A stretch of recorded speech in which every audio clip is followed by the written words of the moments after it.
It's the first. It's the first. It's the first episode. It's the first. Might be your last. But I'm looking for my first. First episode podcast. Welcome to First Episode Podcast, a cherry-popping debrief of your next binge-worthy television series. I'm your host, Motown Maurice. And I'm Atarah G. Today we're cherry-popping The Horror of Delores Roach. When Delores Roach is released after an unjust prison sentence, she reunites with an old friend who lets her work as a masseuse. When the promise of her newfound stability is threatened, Delores is driven to shocking extremes to survive. Drama comedy. So Atarah, this show is a bit of a hidden gem, wouldn't you say? I would agree. I'd never even heard of it before you mentioned it. Exactly. I haven't seen any advertisements, no commercials or anything. I discovered this show while researching First Episode Podcast. It's not a horror, as you might have that impression. At least I did when I saw the title and I added it to our horror list. The storytelling kind of reminds me of based off of a true story type of vibe.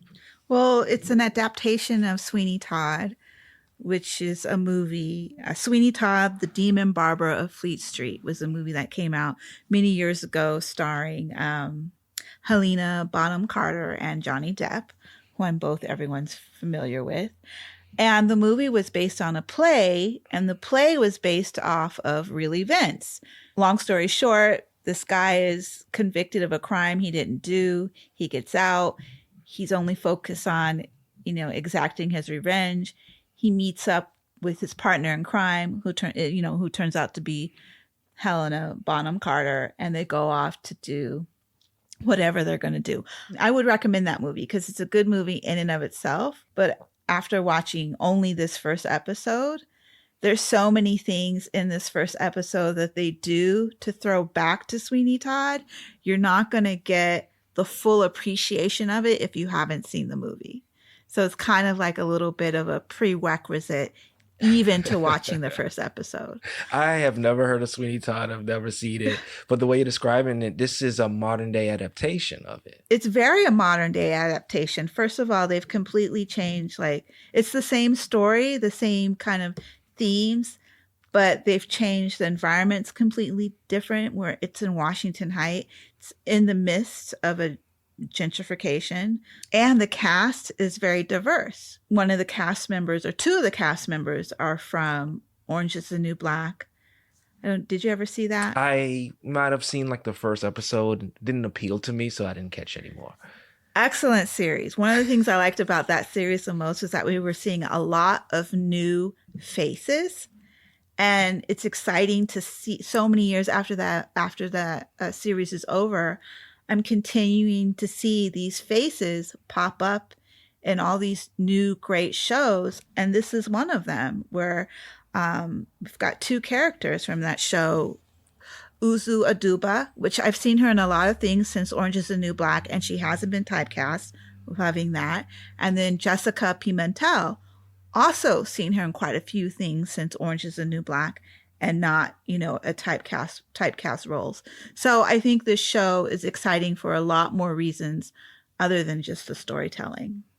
Yes, there is a lot of excitement to it. What drives my interest in this show is just the survival stories. And you've mentioned some of them already, like surviving as a woman with a crazy boyfriend, surviving as a woman in prison, surviving in a gentrified neighborhood.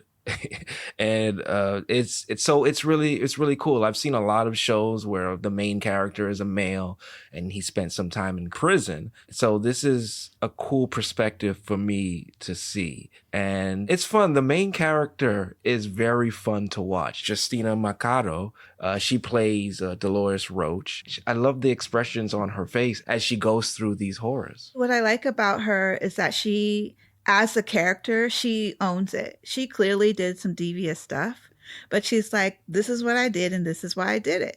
And I'm going to tell it all to you, So I like that she's owning whatever that she did, but she's also letting us know that In some instances, she may not have had any option. Survival is a big theme of this Yeah. show. I don't think survival excuses the things that people do, but it explains it And motivates them sometimes. and motivates them. Yeah, because you've got you have an excuse and then you have reasons, and I think here we're getting to see the reasons behind her actions, not that the reason excuses her behavior, but when you can kind of understand why someone is pushed to do what they did when you understand the reason. So as we wrap up this debrief, what's your entertainment potential of this show? This is definitely a show I would binge. I ended the first episode ready to watch the next one. You sure were ready? Yeah, I was ready. And it's a show I would sit and watch and pay attention to. I won't be multitasking during this show. There's just so much texture, especially in this setting. When I when I watch a show, I like to see what's happening in the forefront as well as the background, because what's happening in the background tells so much of the story. People miss it, and I think this is the kind of show that has a lot built into the background, has a lot of texture. So definitely something I'd binge watch. And I know I'm going to binge watch it fast. So I'm already looking for season 2. I really hope there's a season 2. Yeah. But I don't think they're doing a good job promoting it. Entertainment value for me, it's good. I enjoyed it. I enjoyed it a lot. I'll give it, based off of the first episode, I'm curious about the second episode. Will I finish? That's to be determined. If it keeps getting better and better, it will motivate me to continue watching more. So with that being said, in terms of cherries, I'm giving it 4 cherries. I think it's good. It's You're good. so hard. I'm not that hard. I'm just, I'm getting to know my cherry system. For me, it's 4 cherries. When I am really enthralled with a show, I become obsessed. I'm not obsessed with this show, but I do like it. I don't become obsessed over any show, but maybe that's because I binge watch and then get That's out obsession. If you're binge watching a show, you're obsessed with it. Okay. And then the other thing is maybe I'm too liberal with my cherries, because I really could see this as a 5 based on the first episode. Again, this is based on the first episode. I'm giving it 5 cherries. Yeah, 5 cherries is very fair. I won't give it 4.5, but it's close to a 4.5 cherries for me. I'm gonna stick with my 4 as I get to know my. You're sticking with your 4 because you're not obsessed. Because I'm not obsessed. That's the only reason.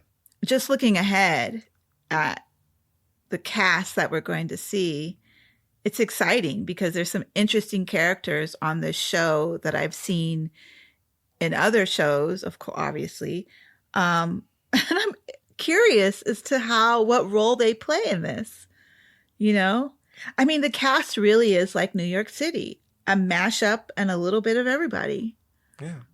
It's well done. Well done. It definitely needs a larger audience if the audience has not found it already. The Horror of Delores Roach. It released on July 7th, 2023. There is 1 season available and 8 episodes. Each episode runs approximately 30 minutes, and it's available on Amazon Prime Video with an IMDb rating of 7.1. Those are our thoughts on The Horror of Delores Roach. Thank you for trusting us. We are honored to be your first. For information about this podcast and more, please visit motownmaurice.com.